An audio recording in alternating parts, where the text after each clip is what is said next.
ये पाकिस्तानी मुर्गा पाकिस्तान का सबसे खतरनाक खिलाड़ी मुर्गा था, जो हिंदुस्तान में बैट बॉल खेलकर कश्मीर जीतने आया था। वही उस मैच में हिंदुस्तान की तरफ से कुछ छपरी खेलने आए थे, क्योंकि नेशनल खिलाड़ी वर्ल्ड कप की तैयारी कर रहे थे। तभी पाकिस्तान टॉस हारकर बैटिंग चूज करती है और छपरी मुर्गा बॉल डालने आ जाता है, जो इतनी तेजी से गेंद फेंकता है कि कुकुर को दिखाई नहीं देता है और वह आउट हो जाता है। वहीं पाकिस्तानी मुर्गा तो मुर्गियों में खोया हुआ था, जलवा है हमारा। लेकिन तभी वह बैटिंग पर आता है और जैसे ही छपरी मुर्गा गेंद फेंकता है, वह उसे मारकर मुर्गे को ही गेंद के साथ उड़ा देता है और बहुत तेजी से 1 रन भाग लेता है, जिससे पाकिस्तान का टोटल 3 रन बन चुका था और अब हिंदुस्तान को जीतने के लिए सिर्फ 4 रन बनाना था। लेकिन जैसे ही पाकिस्तानी मुर्गा गेंद फेंकता है, ये मुर्गा तो उसे ही उड़ने लगता है, मगर छपरी मुर्गे के पास चैन कुली की मेन कुली वाला बैट था, जो मंत्र मारते ही वह जोर से हिट करता है और चौके के साथ मैच जीत जाता है, जिससे तो छपरी मुर्गा भी पाकिस्तानी मुर्गे को चिढ़ाने लगता है। टैग करो ये कौन सा पाकिस्तान का प्लेयर था। जय हिंद दोस्तों।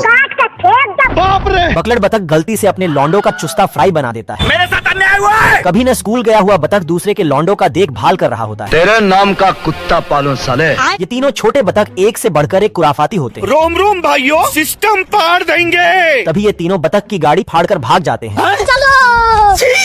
और आकर इस भूतिया घर में घुस जाते हैं। ये देख बतख अपना थोबड़ा होल में घुसा देता है।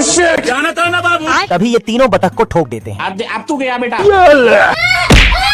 बतख की मारने के बाद तीनों तंदूरी पार्टी करने लगते हैं। नहीं सारुण के यहाँ कुछ तो गड़बड़ है। ये देख बतख तीनों का सिस्टम सुनगाने के लिए धुआं कर देता है। अरे क्या करूँ मैं इसका। तो सुधर जाओ। और घर के अंदर आते ही चिकन लेग पीस देखकर इसके गोटे मुंह में आ जाते हैं। मैं मरी जाऊंगा भगवान। तभी ये तीनों ऊपर से यमराज के चेले को नीचे भेज देते हैं। मेरा नाम है इबू हटेला। ये देख बतख की और फट के हाथ में आ जाती है। भारी मिस्टेक हो गया सर। पर ये तीनों का भांडा फुट जाता है। खत्म हो गया भैया मैटर।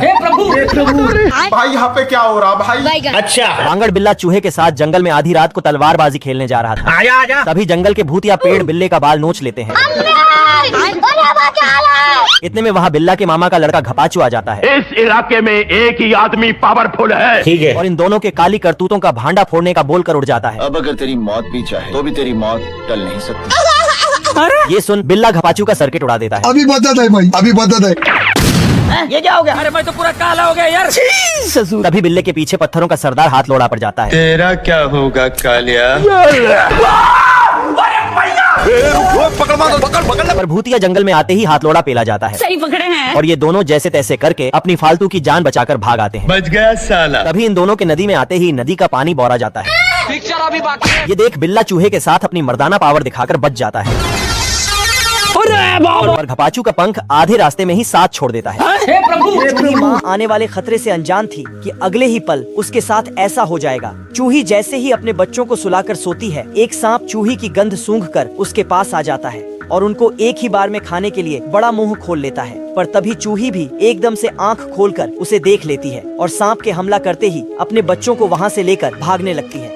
लेकिन तभी उसे थोड़ी दूरी पर एक बिल दिखाई देता है, जिसके तरफ वह तेजी से आंख मूंद कर भागती है। पर तभी वह एक चूहे जाल में फंस जाती है, जिसके लगे घंटी से सांप और पहरेदार कुत्ता भी उसकी तरफ बढ़ने लगता है। वही चूही भी अपनी उम्मीद खो चुकी थी, पर अपने बच्चों को डर से कांपता हुआ देखते ही चूही एकदम से शांत हो जाती है। तभी जाल में ही उसे जाल निकालने का तरीका दिखाई देता है, जिसे वह वही करते हुए उसे उठाने लगती है। मगर तभी यह दोनों उस पर हमला कर देते हैं, लेकिन धूल हटते ही पता चलता है कि सांप और कुत्ता फंस गए हैं, जिससे कुत्ता सांप के पीछे पड़ जाता है और वही अब चूही बिना टेंशन के रहती है। दोस्तों जाते जाते चूही माँ के लिए कमेंट में एक दिल भेजते जाएं।